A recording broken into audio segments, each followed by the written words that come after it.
Well, thank you, Stephen, and the AABDC for this for the Pinnacle Award.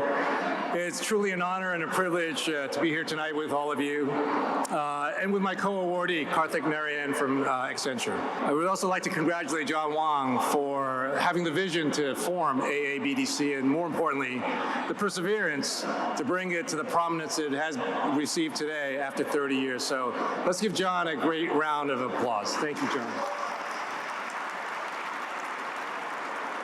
So I promise to keep this short.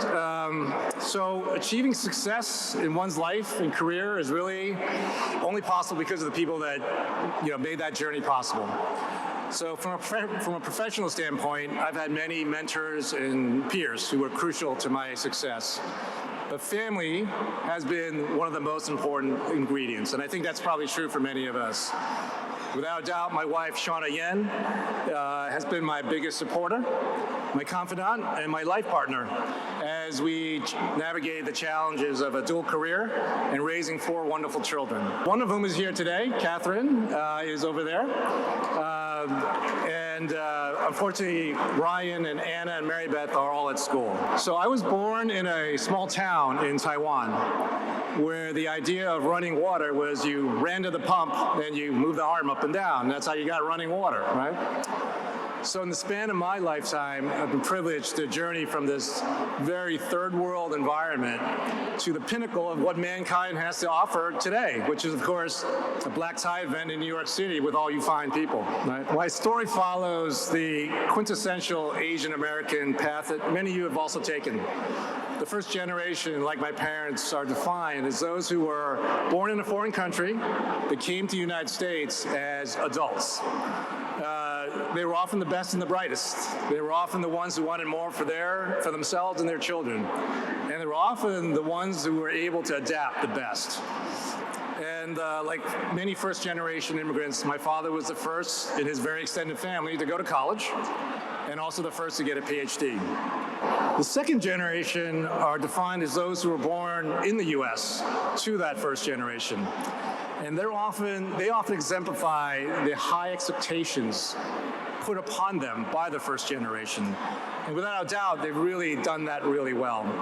So not only has the second generation added critical accomplishments as doctors and engineers, which were the allowed professions when I was growing up, but now they actually are lawyers and writers and entrepreneurs and innovators, government leaders, as well as, of course, business leaders.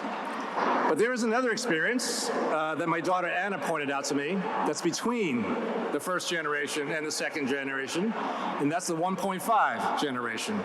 And this is defined as people who were born in a different country, but moved here as children, and like I was when I was 5. Many of us straddled 2 cultures. We weren't sure which culture we belonged to, and more importantly, we weren't sure if either culture really welcomed us fully. So some of us chose to identify with the mother country culture. Some of us chose to be more American than the Americans, especially if you grew up in middle America like I did. My bad Chinese was always looked upon as, with shock and disappointment and maybe some unkind labels. My Asian features don't fit Central Casting's view of an American corporate leader. So how could I possibly lead Americans? Right? So although it was uncomfortable to be a minority within a minority, I eventually embraced the fact that the 1.5 generation experience is unique.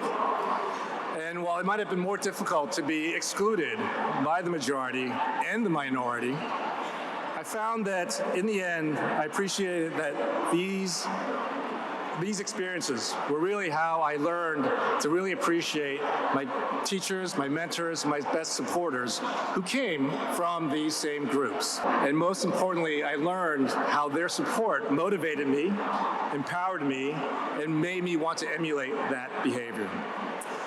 That's why I believe one of the most essential leadership characteristics of any leader of any organization is to broaden the tent, the I in DE&I, inclusion.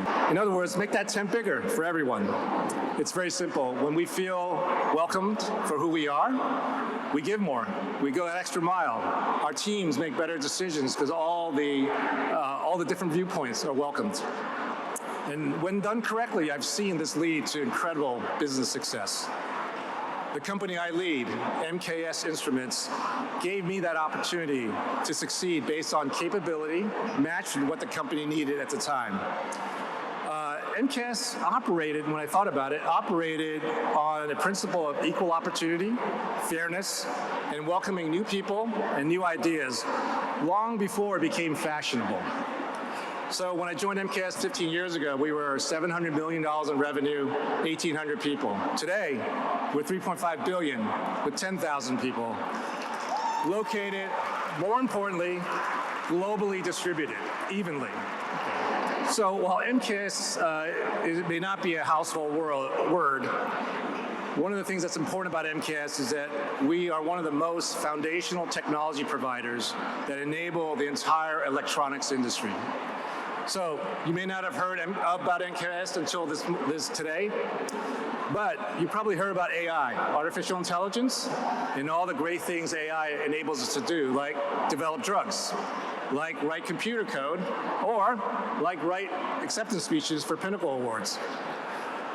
AI is made possible because of the incredible computational capability is now affordable. And that requires two things: semiconductor chips that get better and better, and the ability to connect these chips together.